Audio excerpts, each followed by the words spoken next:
and of course today we'll be taking a closer look at our war against child labor in all facets of its manifestations, and I've been joined by, well, I wouldn't be able to call them gentlemen since they're women.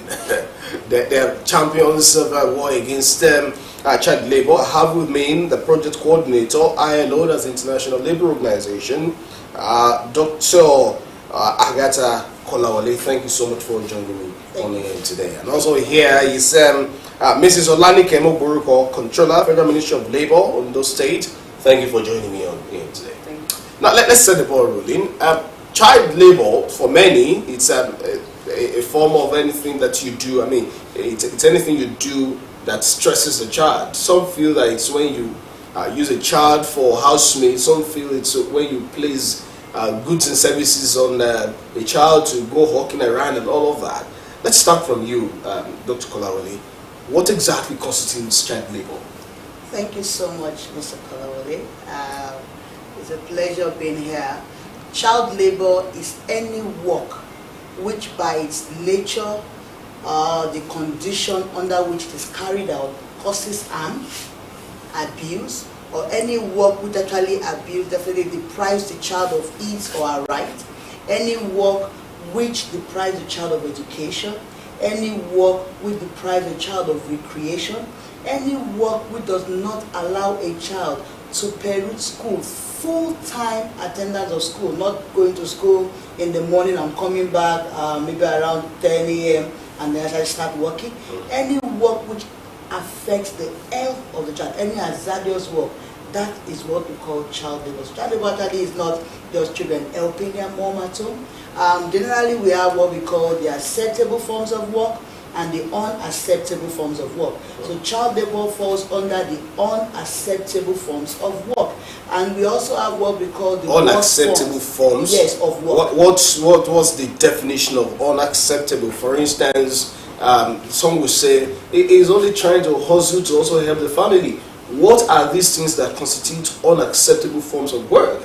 If, for instance, a woman is a trader, and then he also asks a child to go ahead and hawk for her, does that constitute unacceptable form of work? Let's know and conceptualize this unacceptable to know what exactly is unacceptable. Okay, the definition of child labor is the definition of unacceptable forms of work. This, the ILO, because there are some work that children do that does not affect them negatively, that does not affect their mental state, that does not affect their spiritual state, that does not affect their moral state. These are work that we call acceptable forms of work, like a child learning social skills, a child actually learning how to support the mom, even in the calculation in a trade, a child helping in the house to do house chores. Those are work that you actually can do that are not causing them harm. But when we talk about unacceptable forms of work, they are work that children do that causes them harm. We call that, we talk about children actually working, even in the mines. We talk about hawking. In 2012, the Nigerian National Steering Committee on the Elimination of Child Labor, in collaboration with Federal Ministry of Labour and Employment, conducted a national survey on the hazardous work that children actually do.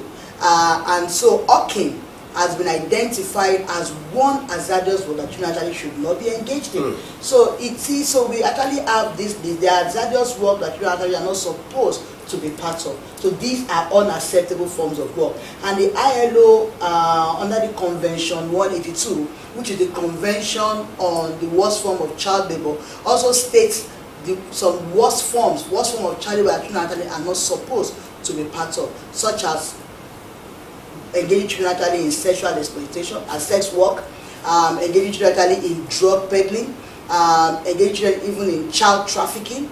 These are forms of even illicit activities. When you engage children in illicit activity, they are all worst forms of child labor. All right, let me come to you, Mrs. Olanike Moburuko. The Federal Ministry of Labour must have also been collaborating with some other agencies of government to do one thing or the other. But how well pronounced is these efforts in Ondo State? In Ondo State, we have the National State Steering Committee at the national. We also have it in the Ondo State. We have the State Steering Committee on Elimination of Child Labour. And you have a steering committee in Ondo State, which comprises of Federal Ministry of Labour and all other stakeholders like Women Affairs, Ministry of Education are part of it, and all other. We have civil society in Ondo State. We have the civil defense. We have the police, and we have NOAA. And so all this agency comes together to work to collaborate together towards elimination of child labor in Ondo State. I'm interested in knowing what exactly you're doing.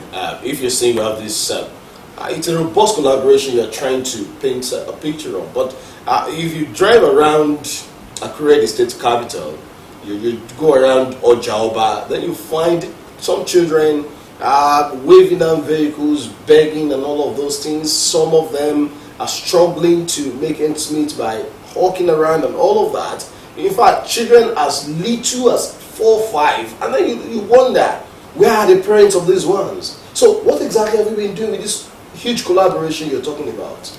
Like I said, we have different agencies, including the press. You are also our members. So what we do is that when you identify as a member, you report to the appropriate channel. And because among us, we have those that are in charge of rehabilitation, we have those that are in charge of referring, those that can provide homes for these children. We have the Ministry of Education also, they are to provide schools. Okay, you rely on reports. That's what you're trying to say. That reports must be made to appropriate channel. So does it go to say therefore that in your ministry there's no monitoring unit? We have monitoring. So what is the we have monitoring units. Like in my ministry, we have labor inspectors. When we go on inspection, we identify whether there are children working in that organization, because there is a minimum age for which a child can work. So one of the things labor inspectors are also there to monitor, to check whether we have children working in those organizations. What have you been able to find out in the last, say, 6 months? I want to say, for Ondo State, because of different collaborations and different projects that we have in Ondo State, I want to say that child labor has reduced in Ondo State as compared to... What's your statistics? I think in Ondo State now, I think it's 35% in Ondo State. All right, I'll come back to you. Dr. Kolawole, taking a cursory look at the issue of out-of-school children, it seems that many people will feel it's more pronounced in certain part of the country and not that pronounced in this part of the country. But you also find these issues emanating from very many quarters in this part of the country. So what is ILO's disposition to issues such as this? I would like to say that one, ILO partner with the government, with the Workers Association and the Employer Association to fight child labor in Nigeria.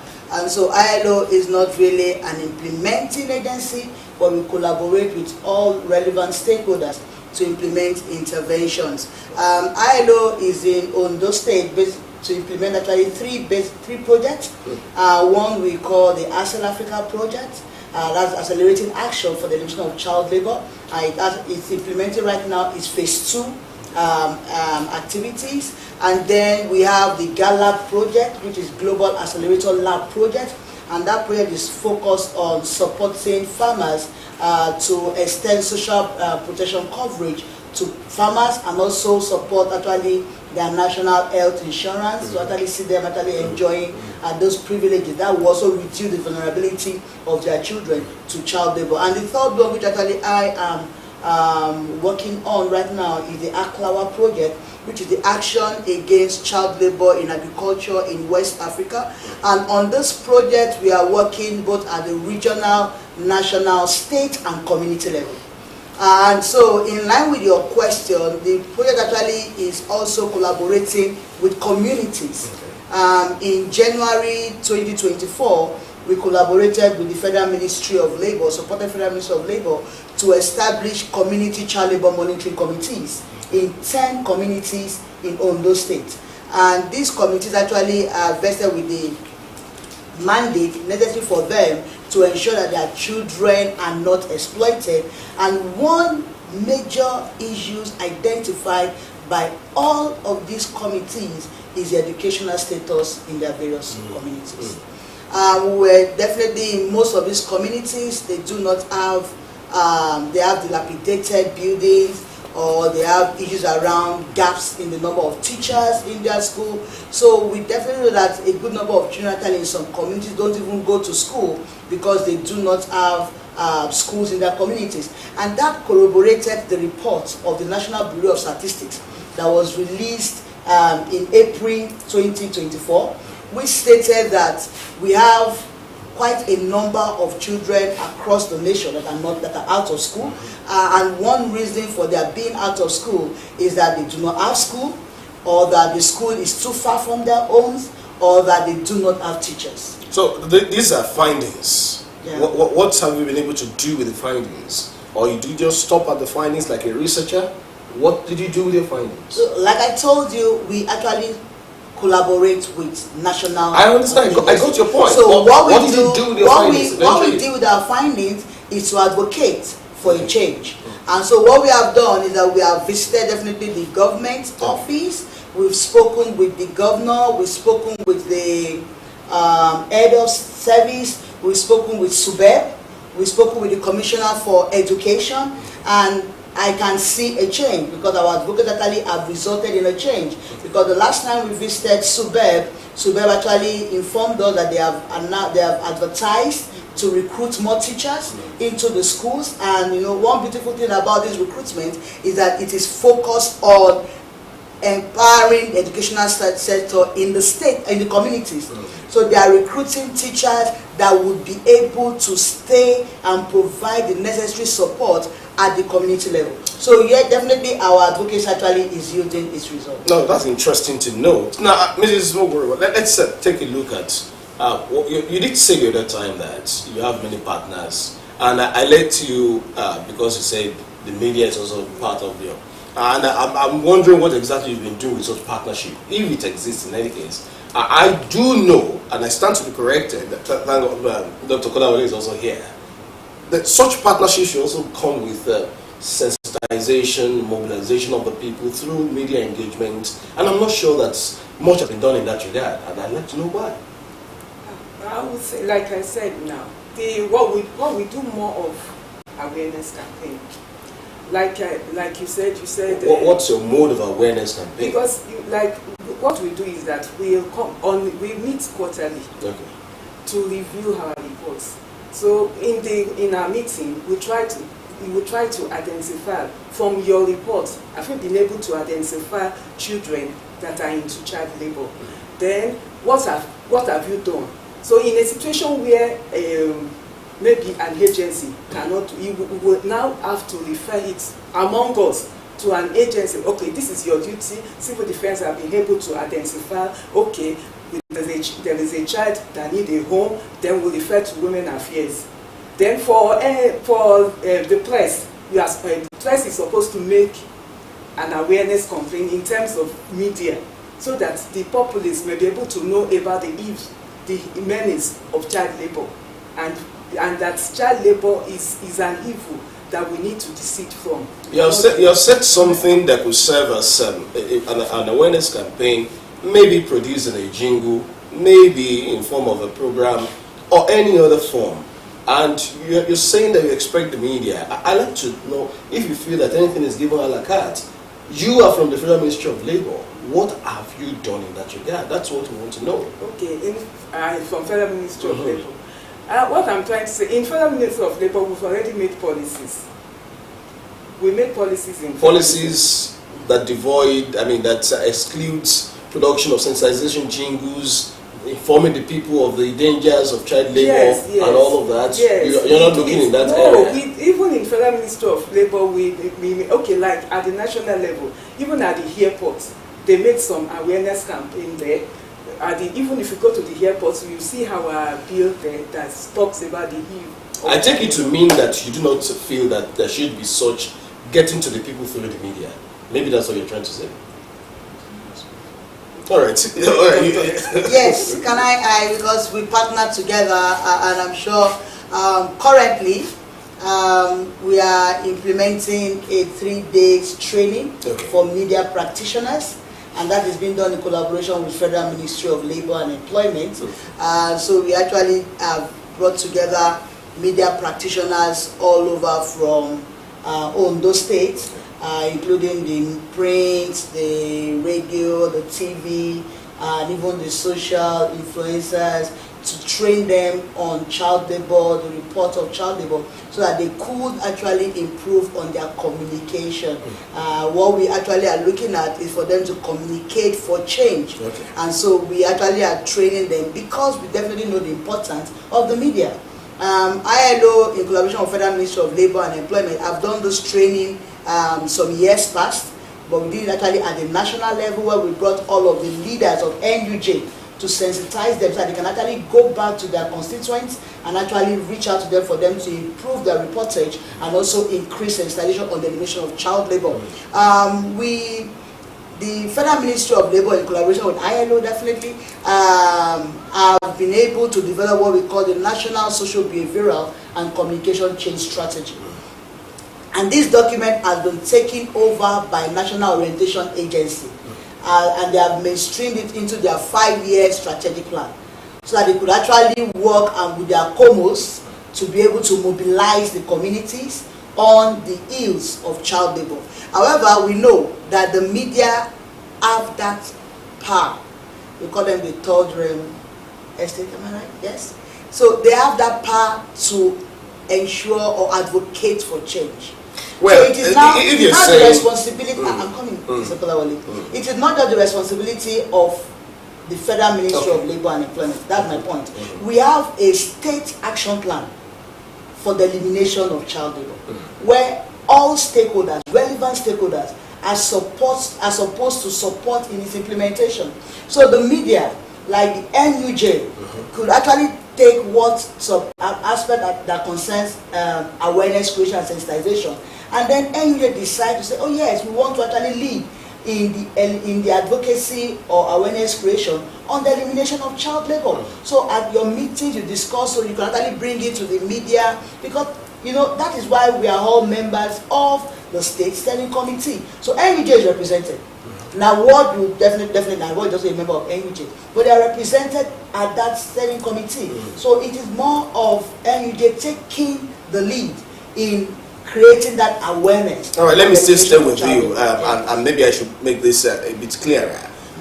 That's something called corporate social responsibilities, and if you agree with me, this will also come into play through the partnerships you're saying you're fostering between ILO, Federal Ministry of Labor, the media, and other partners like that. So then, how about having corporate jingles sent to media organizations under the influence of these collaborations, to let the people get sensitized in the language they understand? Maybe it is Yoruba, maybe it's a dialectical.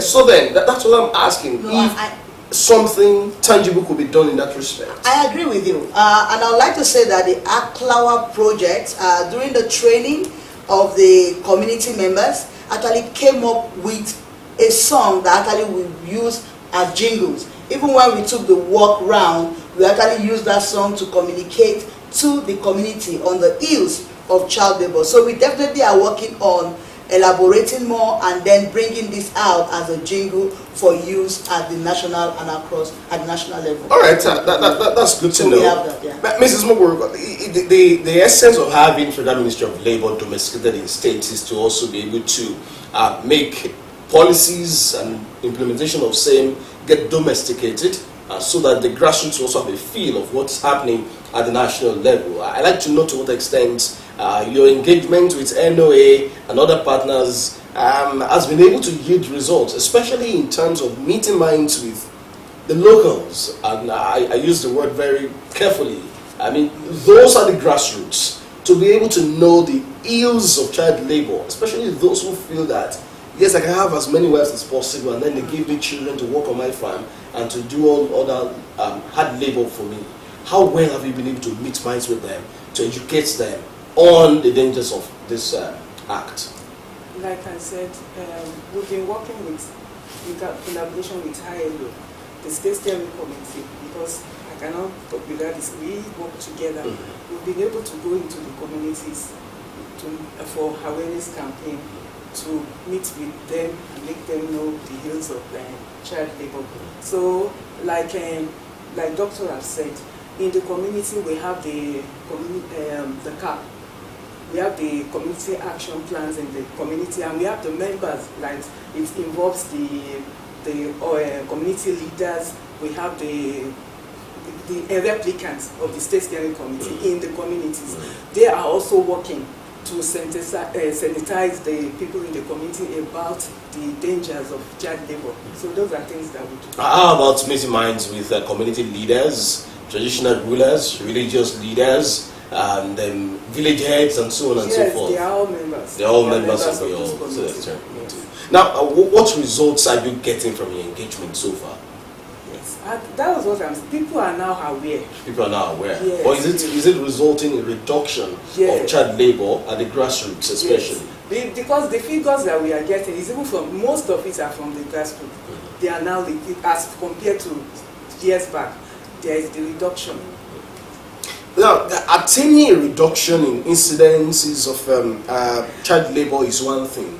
Sustaining and maintaining that reduction, and also ensuring that it gets progressive, that the reduction is not static, because like, okay, now we have 35% and it's staying at 35%. But is it possible to have at the barest minimum? What efforts will still be stepped up to ensure that this reduction really attains the barest minimum? Thank you so much, Mr. Kolawole. For me, 35% is high. 35% of the population of children in child labor is very high. So just hypothetically speaking. So I wouldn't really celebrate right now, but I look forward to celebrating at the reduction of child labor, because we know that some communities in Ondo State actually that we could say they are child labor free zones. Because ILO since 2005 has been working in Ondo State towards the elimination of child labor. And we actually went to some communities, the Leoluji, the community that we actually intervened in then. And so when we started the plan for the new project, we went there, and the community leader said he could tell us now that there is no child labor in this community, and that the children actually are free from child labor. So we definitely appreciated that report, and that's why that community is not part of the project communities right now. So to ensure sustainability. That community is not part of the project right now. Is that what you're saying? Yeah, because the community leads, and then the project, the State Steering Committee identified that if they don't have child labor, then they can't actually, they are free from child labor. So we can work with them to see how we can learn from their best practice. So we have a platform. How about sustaining the best practice there if they're not part of the current program? You know that funds are limited. Okay then. So we have so many communities in Ondo State. And I'm sure you also agree with me that it is best to actually extend that fund to communities where they actually have the prevalence of child labor, and then we can work with this community to learn from them. That's actually the idea we have. To actually learn, that's what we actually have been doing. Even when we had the training of the Community Child Labor Monitoring Committee, we brought other communities that have started the implementation to share best practices, so that they actually learn from what these ones actually have done, so they can actually improve them. And to ensure sustainability, we, like the controller said, we have right now 10 communities that have developed community action plans towards the elimination of child labor. So you know, unlike what we used to have, is from the top to the bottom. We have the national action plan, we have the state action plan, but the communities actually have not come up to develop a plan that will help them reduce the vulnerability of their children and also aid sustainability. So right now we have a community action plan by these 10 communities, and then we'll be supporting them to implement their action plan. So we are not taking activities to them. They have identified the activities they want to do. There are some communities that said, yes, some of their children actually go to school, but they also learn some skills. And so what they said they need us to support them to have like a curriculum, even for these informal skills centers. So that the trainers can be trained, that the children actually will also not exploit the children, but the children actually will learn skills, and they will be better for it. So this community have sat down, the community action plan committees, they sat down to think deep into what is needed to ensure that their children are protected. Okay.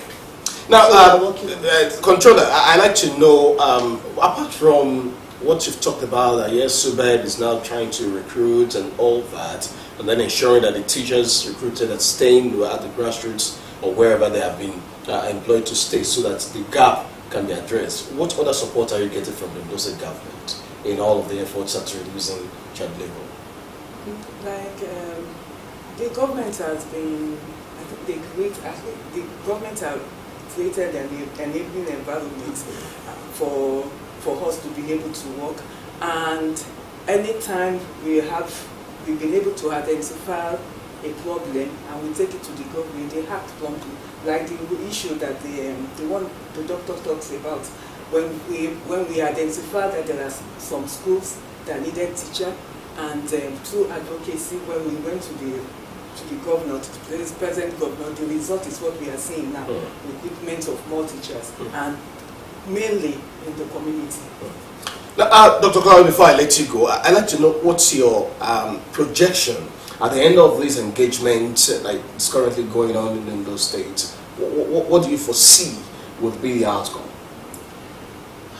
One, we hope to have a reduction in the vulnerability of children to child labor. And this we hope to get through our intervention in the social protection area. Because we are working also with SOCO and with the State Cash Transfer Office to extend social protection coverage to these communities and the vulnerable households in the communities.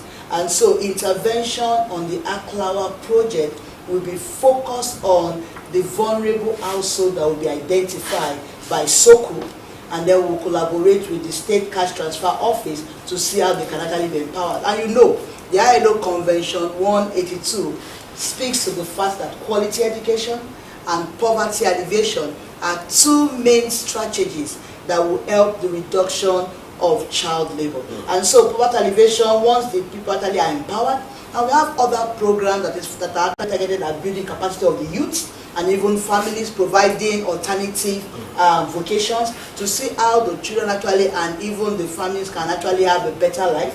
You know, ILO is focused on promoting decent work. Okay. Now, so decent work for us is to ensure that the children actually are not the unacceptable, and the family, not the unacceptable. Now, many state governments are clamping down on schools, insisting that students and pupils must cut grasses and all of that, especially the first week of resumption. Now, this thing seems to be becoming a thing of the past. But are you monitoring to ensure that there are no, for instance, private schools that still would want to use students for such hard labor at the commencement of academic session? For now, I don't think we've not been going to monitor that. Okay. But do you intend to spread the tentacles to also do that? Or Dr. Kula, do you feel it's out of place to also see that students are not being used for such hard labor? Well, the ILO Aklawa project also extends to supporting and training teachers on the ills of child labor. So we have what we call a SCREAM program, where we actually have children being taught using the arts, music, to be able to reach out to children so that they can also be part of the advocacy towards the elimination of child labor. And so teachers are actually been also reached out to. So I'm sure that with this, we're also partnering with the Ministry of Education and SUBE to reach out to more teachers. So I'm sure with this, it will actually stem whatever practice that is not acceptable in the future. Yeah. Thank you very much, Dr. Agata Kolawole, Project Coordinator ILO. Thank you for coming on AM today. Mrs. Olanike Ebukuru, thank you so much for coming on AM today. Of course, they've been talking about the need to put to stop the ills of child labor, and we thank you so much for your views on the program. Everyone, this is where we say thank you for being part of the Afternoon this morning. It returns next week, God willing. That's on Monday morning. I am Sunday Kolawole. Please enjoy your weekend.